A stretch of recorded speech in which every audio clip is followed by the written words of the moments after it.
I like to take a piece of land and make it better. Just trying to save the soil is the thing I'm proud of.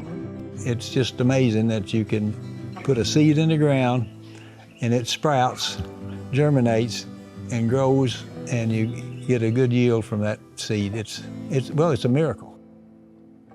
I'm Steve. This is Melanie, Kelley. We farm about 3 miles east of Bardwell, Kentucky, which is about 30 miles west of Paducah in far western Kentucky. There's nothing like having a good crop.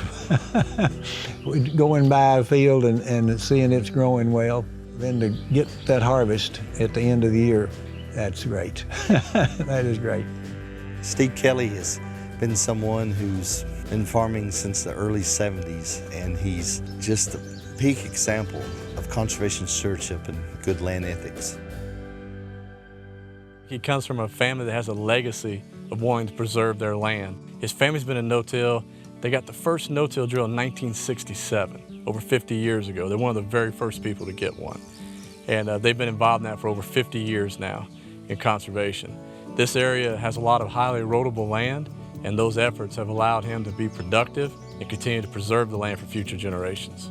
I've had the pleasure of being a young kid, watching him work with my father and other men in the county, and pioneering no-till. Then when this prestigious Leopold Award came about and I heard he was nominated, I thought there could not be a better candidate than Mr. Kelley.